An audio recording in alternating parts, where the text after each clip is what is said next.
Nous sommes dans l'ancien archevêché de Tarentaise, entre l'Isère et la cathédrale de Moutier. Ce bâtiment est devenu un bâtiment communal, c'est le centre culturel Marius Udry depuis 1996. Et la même année est né le projet d'un musée des traditions populaires qui s'est installé là où nous sommes en 1998, et la muséographie a été entièrement repensée en 2012. Pourquoi un musée des traditions populaires? C'est tout simplement parce qu'on est dans une vallée qui est la vallée de la Tarentaise, qui a été pendant des siècles, voire des millénaires, une vallée entièrement vouée à l'agriculture de montagne, et qui a connu assez rapidement deux révolutions importantes. D'une part, grâce à la production d'électricité, l'hydroélectricité, la vallée est devenue industrielle avec un certain nombre d'usines en fond de vallée. Et puis surtout, il y a eu la grande révolution touristique avec d'abord du thermalisme, ensuite la montagne sous la forme de l'alpinisme et enfin le ski.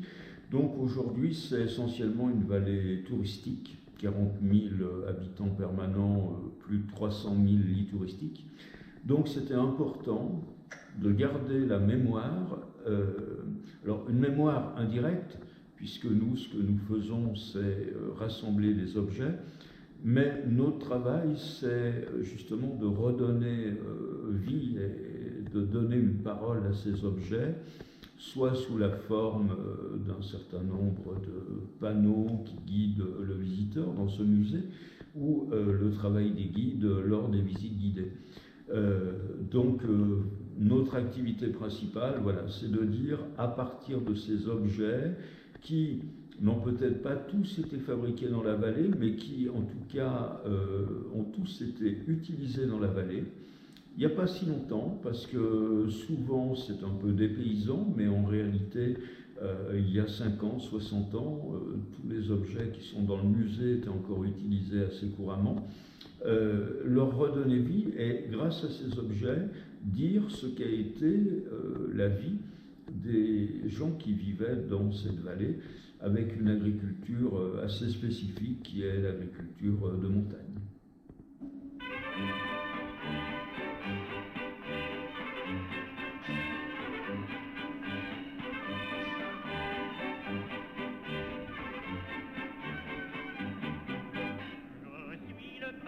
Des montagnes, j'aime l'air, la liberté, le brillant soleil des campagnes et le firmament étoilé.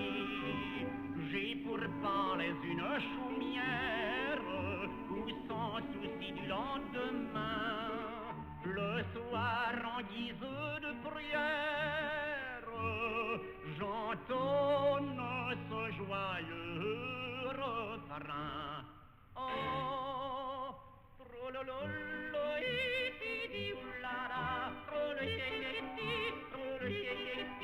trolololo, iti, ulala, trolololo,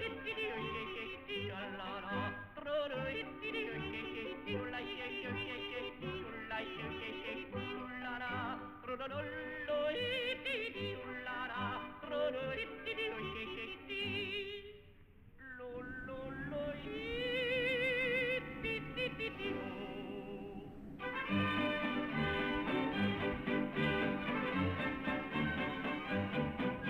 Devant ce bonheur sans nuage, par quoi je me prends à rêver, mon cœur me dit dans son langage, je crois qu'il est bien tout aimé. Dieu nous a mis sur cette terre pour adorer notre prochain. Mon prochain, c'est une bergère.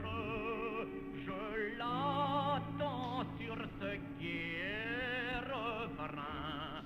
Oh. Alors c'est un musée qui a été construit autour d'un certain nombre de thématiques qui, par petites touches, arrivent justement à reconstituer ce qu'était cette vie des agriculteurs d'autrefois et des artisans également. À la fois ce qui se passe dans une journée, mais ce qui se passe aussi tout au long de la vie, puisque on a des salles qui traitent de l'enfance, et puis on passe un peu par toutes les étapes. Le musée, c'est 300 mètres carrés de surface d'exposition. C'est plusieurs salles. Alors, on a la contrainte de salles dont on ne peut pas bouger les murs, puisqu'on est dans un bâtiment du XVIIe siècle, enfin, qui a des racines même plus anciennes, mais on essayait d'en tirer parti au mieux. On a une salle qui est consacrée à la vigne, une salle qui est consacrée aux grands travaux agricoles autour des trois pôles que sont le pré, le champ et la forêt. Ici, on est dans une salle qui poursuit un peu la vie agricole, puisque je suis devant une vitrine qui relate toutes les fabrications à partir du lait. On est dans une vallée d'agro-pastoralisme. La vache tarine a un rôle très important et aujourd'hui, heureusement, l'agriculture persiste au moins au niveau d'un produit phare qui est le Beaufort. Et puis ensuite on passe dans une salle d'art religieux. On est dans une haute vallée de Savoie, là où le baroque s'est développé, le baroque alpin. Et puis on aura la salle des artisanats avec la menuiserie, avec tout ce qui concerne les chaussures d'autrefois. On a une séquence sur la petite enfance et l'école, et également une galerie des jouets qui, en fonction de ce que chacun utilisait, permet de se situer dans le temps. On a des éléments sur le costume, à la fois les différents types de costumes traditionnels, et puis la fabrication de ceux-ci, les cultures du chanvre et le travail de la laine. On a une séquence sur la Seconde Guerre mondiale, en particulier la Résistance, puisqu'il y a eu des maquis en Savoie, il y a eu de grands parachutages et il y a eu beaucoup d'actions de la Résistance. Et on termine cette visite dans une salle qui est une ancienne cuisine noble, puisque c'était celle des archevêques, mais que l'on a transformée en une cuisine plus populaire, la cuisine paysanne, et ça nous permet d'évoquer donc l'intérieur savoyard.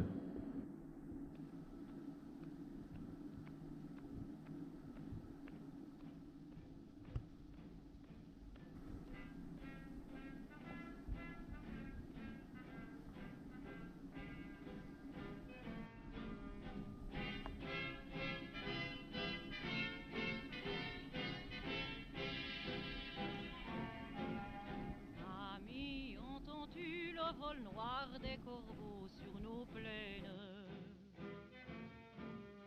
Amis, entends-tu le chant lourd du pays qu'on enchaîne?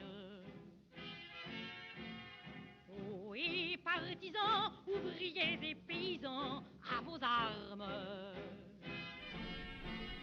Ce soir, l'ennemi connaîtra le prix du sang et des larmes.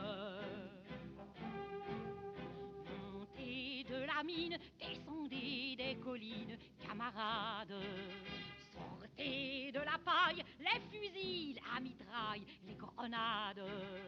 Oh, et les tueurs, à la balle ou au couteau, très vite. Oh, et saboteurs, attention à ton fardeau, dynamite. C'est nous qui brisons les barreaux des prisons pour nos frères. La haine à nos trousses et la faim qui nous pousse la misère. Il y a des pays où les gens au creux du lit font des rêves. Alors, un musée comme celui-ci, c'est un musée, d'abord, il faut peut-être dire une chose, qui ne pourrait pas exister s'il n'y avait pas les gens de la vallée. Les quelques 1000 objets qui sont exposés, mais sachant qu'ensuite on a une réserve très importante qui double quasiment le nombre d'objets. Ce sont des objets qui, pour la plupart, ont été donnés. Les gens ont le bon réflexe aujourd'hui, quand ils ont quelque chose, ils nous contactent et ils nous demandent si ça nous intéresse. Et c'est comme ça qu'on a pu enrichir assez rapidement ce musée. Et ça nous permet peut-être d'avoir des projets d'avenir. On est dans un bâtiment qui est très grand, et donc on occupe le rez-de-chaussée, mais voilà, il y a des possibilités, non seulement dans ce bâtiment, mais également à proximité. Sous la cathédrale, il y a une crypte, comme c'est généralement le cas, mais la crypte de la cathédrale de Moutier, c'est une reconstruction du XIXe siècle, puisque c'est une crypte qui était du XIe siècle, qui a été rasée au XVIIe, et qu'un architecte a reconstruit donc, au XIXe siècle. Ça peut servir d'écrin de présentation. Voilà, ce ne sera pas quelque chose qui intéressera énormément les archéologues, mais notre projet, c'est d'avoir un espace religieux beaucoup plus développé que celui qu'on a aujourd'hui dans ce musée, avec une présentation du trésor de la cathédrale, puisque l'archevêché de Tarentaise a été vraiment un grand archevêché alpin, et donc il y a un trésor qui n'est pas visible aujourd'hui et qui sera intéressant à présenter. Et puis on pourra aussi être un peu une base qui permettra ensuite de rayonner pour découvrir des églises, des chapelles de la région, et en même temps donner les points de repère sur l'histoire religieuse des vallées de montagne. Donc voilà, ça c'est notre projet principal, et puis on est ouvert à tout agrandissement avec des objets nouveaux qui peuvent arriver. L'important, c'est qu'un musée ne soit pas figé, mais que ce soit vraiment un lieu de vie. Le lieu de vie, c'est les gens qui viennent le visiter, c'est les gens qui viennent le filmer, et puis ce sont aussi les objets qui viennent l'enrichir.